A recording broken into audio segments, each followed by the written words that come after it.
Nah, ini indikator 14 sudah mulai menyentuh kepada salah satu domain arsitektur di SPBE, yaitu di proses bisnis. Kata kuncinya adalah inovasi, Bapak Ibu. Jadi ingat bahwa penyelenggaraan SPBE adalah penyelenggaraan pemerintahan berbasis TIK. Jadi kata inovasinya itu akan didorong berbasis TIK. Jadi kalau teman-teman yang di PPD atau Bapak Ibu sudah punya peta proses bisnis, itu udah jadi modal. Tapi dokumen itu harus coba dilihat apakah sudah menerapkan perubahan ke arah penyelenggaraan berbasis TIK. Nah, karena nanti si dokumen ini adalah dokumen yang akan mendeskripsikan hubungan kerja yang efektif dan efisien antar unit organisasi, akan menghilangkan efek yang disebut dengan ego sektor, begitu ya, sehingga kinerjanya dan keluarannya punya nilai tambah.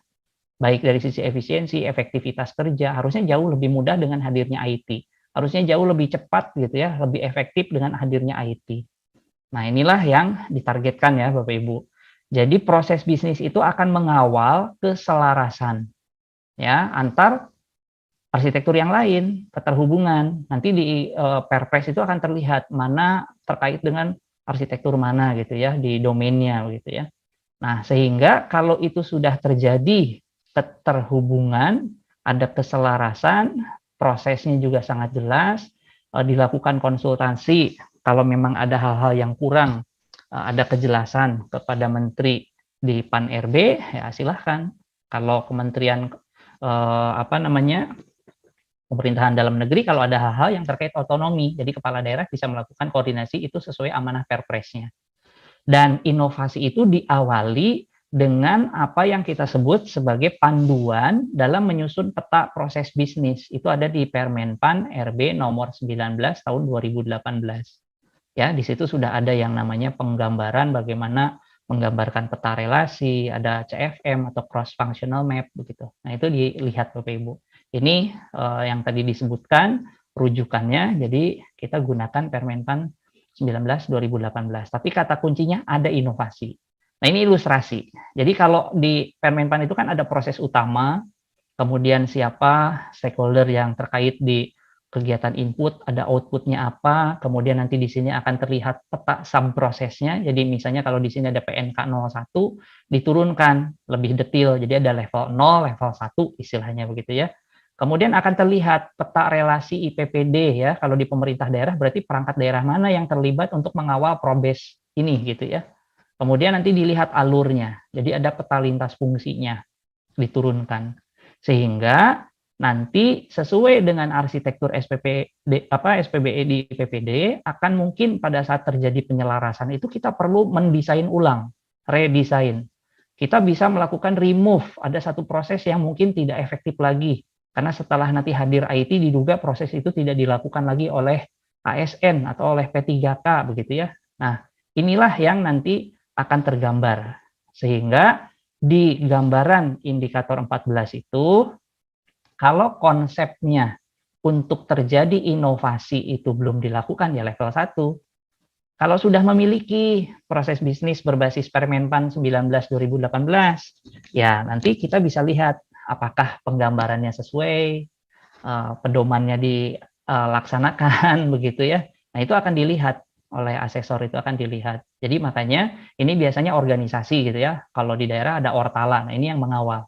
Nah, kalau sudah dilakukan pedomannya dilaksanakan, kemudian terjadi perubahan inovasi dengan layanan berbasis IT, nah itu yang nanti harapannya pendekatannya kan bisa dilakukan dengan pendekatan bisnis proses re-engineering BPR atau bisnis proses improvement, sehingga nanti kalau dilakukan perbaikan tentu akan ada dokumen asal peta probisnya yang mana, yang barunya yang mana begitu. Nah, ini jelas ya. Dan nanti probis itu ada RAB, ingat Bapak Ibu. Ada referensi arsitektur bisnis di dalam arsitektur SPBE-nya, di Perpresnya. Jadi itu harus dirujuk. Makanya tadi ada contoh kertas kerja berbasis program dan kegiatan. Nah, ini contoh kalau yang dihilangkan. Jadi kalau kita lihat misalnya ini ada proses nih, 1, 2, 3, 4. Nanti setelah kita evaluasi ini berpotensi menggunakan layanan berbasis TIK dengan kendaraan aplikasi tertentu, bisa saja prosesnya jadi hilang ya. Yang 4 ini tergantikan dengan satu proses otomasi. Nah, ini contoh bagaimana proses bisnis yang as is, terjadi inovasi dengan IT, akhirnya bisa berubah. Berarti ini dokumen lamanya, ini dokumen barunya. Nah, itulah yang disebut dengan inovasi dengan melakukan perbaikan. Nah, ini contoh, kalau gambarnya sudah menggunakan pendekatan BPMN, akan terlihat Bapak Ibu, terlihat ikonik-ikonik simbol. Kalau tadi semuanya manual, sekarang mungkin sudah ini berbasis database-nya apa, ada notifikasi ke email gitu ya. Proses komputasinya jelas, apakah ini orang yang melaksanakan, apakah sistem. Di sini terlihat ikonik-ikoniknya, ini ada orang, di sini ada email berarti. Nah, inilah yang disebut dengan inovasi berbasis TIK yang harus dilaksanakan. Jadi baik itu melakukan otomasi, tadi ada rework, remap, kemudian prosesnya dilakukan dengan radikal ya atau dengan improvement. Nah, di sini terlihat kalau ingin level 4 berarti kita melakukan review atas apa yang sudah digambarkan sebelumnya, kemudian dilakukan secara periodik review-nya sesuai dengan alur probis di masing-masing IPPD, ada catatan hasil review-nya, kemudian kalau ditindaklanjuti ya akan menghasilkan dokumen peta probis lama atau proses bisnis turunan, tadi ada subprosesnya, ada CFM-nya, menjadi dokumen baru. Nah, jadi kalau sudah jadi dokumen baru kan mungkin ditetapkan berarti ya, ditetapkan. Ada keputusan, misalnya menteri, ada keputusan bupati. Nah, itu berarti sudah terjadi ada penetapan dokumen baru dari hasil review yang dilakukan dengan menghadirkan pendekatan inovasi berbasis TIK. Dan lagi-lagi, koordinasi internal diperlukan antara OPD dengan teman-teman di organisasi, di Ortala, dikawal oleh teman-teman pengelola layanan TIK, begitu ya. Nah, untuk menggambarkan secara bersama-sama dan diarahkan oleh tim koordinasi SPBE IPPD masing-masing. Kalau itu dilakukan, disusun petanya berbasis Permenpan 19/2018, baru nanti ditetapkan. Nah, sehingga ini dipedomani bersama Bapak Ibu, sesuai dengan prioritas